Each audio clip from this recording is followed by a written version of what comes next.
La Champagne, c'est une appellation d'origine contrôlée, comptant plus de 16 000 vignerons, une surface de 33 800 hectares, dont 24 000 dans la Marne.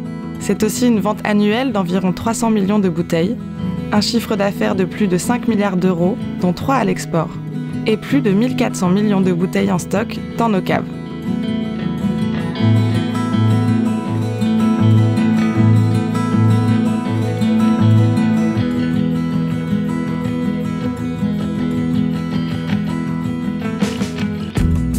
La coopérative La Vigneronne a ouvert ses portes en 1965 sur la commune de Cerzy-et-Prin. Elle regroupait 40 vignerons coopérateurs, exploitant 17 hectares.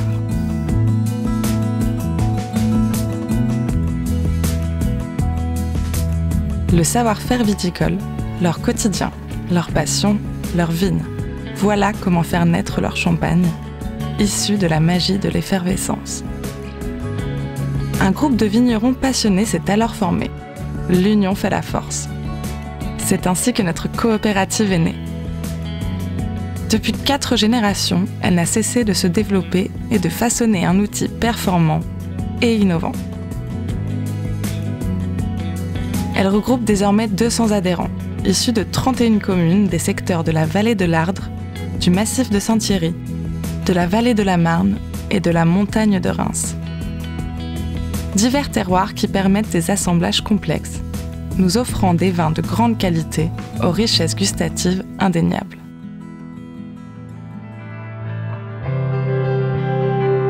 L'histoire de nos champagnes commence dans les vignes. Parmi les travaux de la vigne, la taille est l'acte fondateur, car c'est d'elle, de sa précision, de son intelligence, que dépendra la production de la vendange suivante.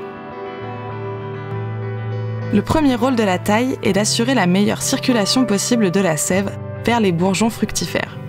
La taille donne sa forme à la vigne et la prépare aux futurs travaux. Le but est d'éviter l'entassement des feuilles, de maximiser leur exposition au soleil et de favoriser l'aération des grappes.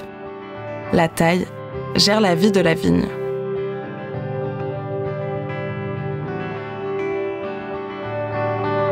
Le travail mécanique du sol permet de détruire les mauvaises herbes et de supprimer les désherbants chimiques.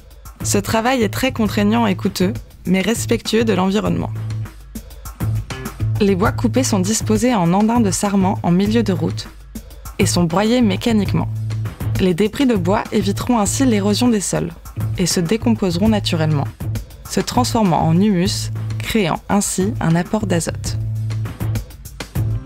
Le liage a lieu dans la foulée de la taille début avril. Il consiste à passer les sarments de part et d'autre des fils lieurs, puis à les y attacher avec un lien. C'est une opération manuelle qui requiert précision et rapidité.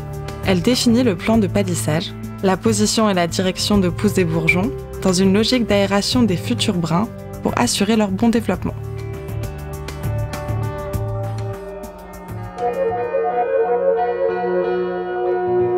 Dans le même temps, courant avril, a lieu la pose des racs.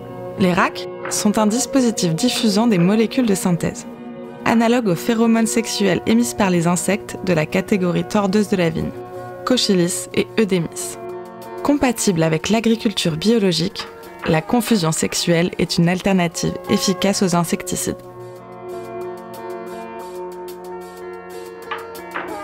Début mai, la vigne s'éveille sous les rayons du soleil printanier. Le débourrement commence, les bourgeons se gonflent et deviennent feuilles. Sur les vieilles charpentes, les gourmands, qui sont des bourgeons non fructifères, font également leur apparition. Les bourgeonnages, opération manuelle, consistent à éliminer ces pousses inutiles et énergivores en sève afin de favoriser les bourgeons principaux, qui donneront du raisin et du bois pour la saison de taille suivante.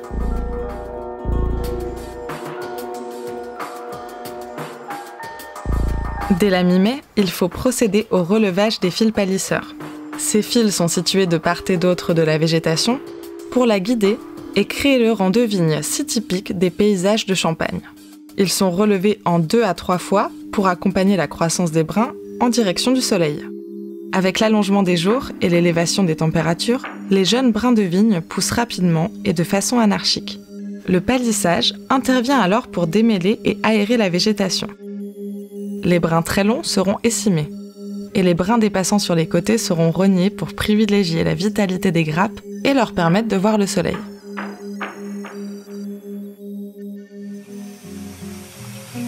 En juin, sur nos coteaux argilo-calcaires et sur la craie, les minuscules grappes fleurissent dès que le temps est propice, chaud et pas trop humide. Le pollen va féconder le fruit afin de donner de petits grains qui vont grossir pendant 3 mois. À la fin de l'été, les vignerons font des analyses pour savoir si le raisin a une bonne acidité et un bon taux de sucre.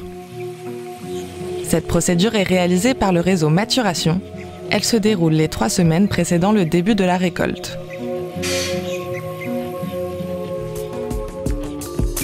À l'aube des vendanges, les vignerons se rassemblent afin de déterminer les dates d'ouverture des pressoirs de chaque secteur, selon les résultats obtenus lors des prélèvements.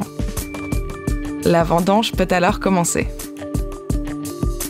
Certains vignerons passent en tracteur enjambeur avec l'effeuilleuse, une machine qui arrache les feuilles, laissant apparaître les grappes afin de faciliter la cueillette. Les équipes de vendangeurs investissent les galipes pour 2 semaines intenses.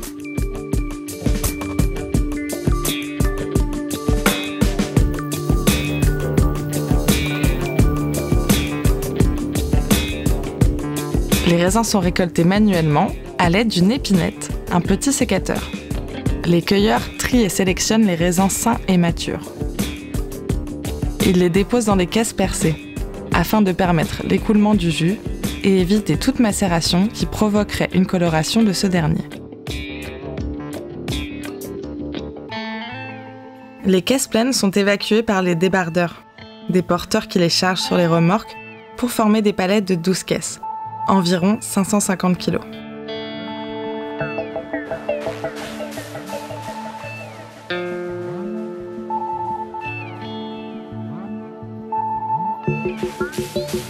Une fois le chargement plein, la cargaison est acheminée vers la coopérative le plus rapidement possible pour conserver la qualité des précieuses baies.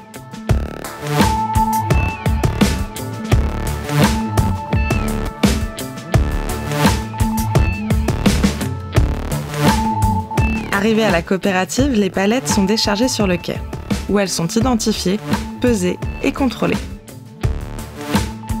En plus d'un contrôle visuel vérifiant la qualité sanitaire des raisins, un prélèvement est effectué dans chacune des caisses à l'aide d'un colibri, afin de mesurer le taux de sucre moyen. Une fois les contrôles validés, les caisses sont momentanément stockées sur le quai en fonction de leur cépage et de leur qualification. Dès que le marc est complet, les caisses sont manuellement vidées dans un des pressoirs qui va écraser les grappes pendant 3h30 environ. Notre champagne rosé nécessite une étape intermédiaire supplémentaire. Lors de la vendange, nous apportons une attention toute particulière à l'élaboration d'un vin rouge constitué de pinot meunier. Les raisins sont triés à la parcelle par les viticulteurs et dès leur livraison à la coopérative, ils passent sur une table de tri où des opérateurs sélectionnent les meilleures grappes. Le raisin est ensuite égrappé, les baies sont séparées de la rafle, puis mises en cuve. Le raisin entame alors sa fermentation alcoolique ainsi que la macération qui donne au vin la couleur des tanins contenus dans la peau des baies. Le vin rouge, ainsi élaboré, nous permet d'assembler notre champagne rosé. Au terme de la fermentation, un pressurage supplémentaire nous donnera un jus bien plus tannique, pouvant servir au seul vin rouge issu des vignes de Champagne, le coteau champenois.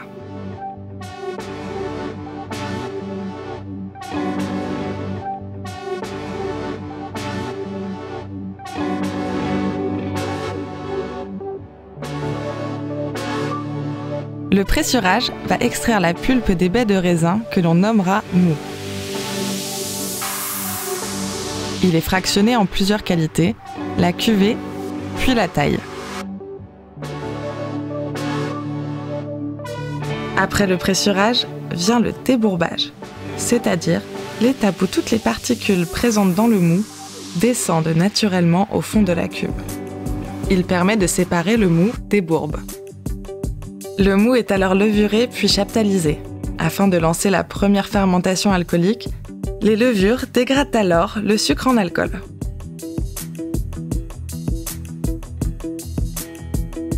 Chaque jour, le chef de cave déguste et prend la densité de chacune des cuves afin d'en corriger le moindre défaut. Le vin sera soutiré, puis ventilé dans différents contenants. Cuve inox, fût de chêne, fût d'acacia, foudre de chêne ou amphore romaine en terre cuite, chacun apportant au vin un vieillissement et des saveurs uniques. Ensuite aura lieu la fermentation malolactique qui consiste à ajouter des bactéries sélectionnées afin de faire chuter l'acidité du vin. Cette fermentation dure plusieurs mois. Une fois cette opération terminée, le vin est à nouveau soutiré pour enlever les lies. Il est alors appelé vin clair. C'est alors une étape cruciale, l'assemblage. Le chef de cave, suite à la dégustation avec les adhérents, va assembler les vins issus de différentes cuves, fûts et autres contenants, ainsi que les différents cépages et années, pour obtenir un assemblage au caractère de la maison, identité de notre terroir. Après les assemblages, les vins sont passés au froid à -4 degrés. À cette température, l'acide tartrique présent naturellement dans le vin va se cristalliser et se précipiter au fond de la cuve. Nous obtenons ainsi un vin limpide.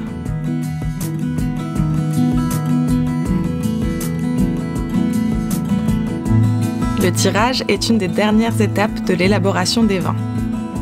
En effet, la mise en bouteille avec des levures et du sucre va provoquer l'ultime fermentation alcoolique.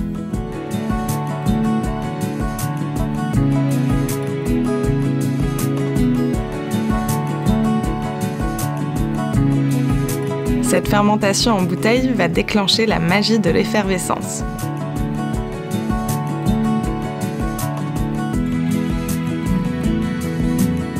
Les bouteilles sont entreposées dans nos caves pour laisser la magie opérer.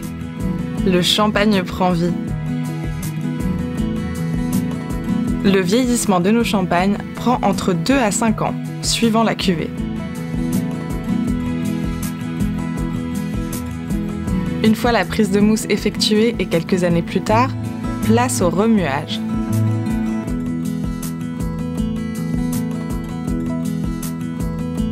Les bouteilles sont mises dans des caisses métalliques et placées dans des gyropalettes afin de procéder à un travail méthodique de remuage pour décoller le dépôt du verre. La bouteille passera de la position couchée à la position tête en bas.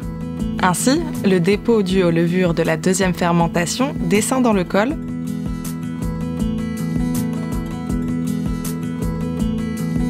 Les bouteilles sous pression, tête en bas, vont être brièvement baignées dans un bac à glace pour geler les résidus. Les bouteilles sont aussitôt redressées et débouchées. La pression éjecte le glaçon de dépôt. Un complément de vin sera apporté pour compléter le manque. Et c'est aussi la personnalisation de la cuvée avec l'ajout de la liqueur de dosage. Nos cuvées haut de gamme et millésimes sont élaborées avec des liqueurs vieillies en fût de chêne. Le bouchon de liège et le muselet sont apposés. En fin de ligne, un contrôle qualité est effectué par mireuse.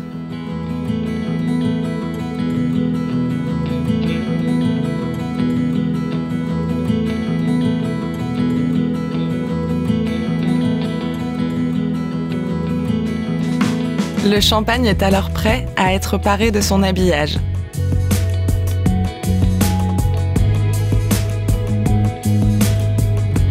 Savourez chaque bulle de bonheur comme des instants pétillants. Laissez-vous porter par ces notes florales et fruitées, à travers nos différentes cuvées d'assemblage de plusieurs vendanges, notre rosé ou millésimé. Tous récompensés régulièrement aux plus grands concours nationaux et internationaux. Bonne dégustation!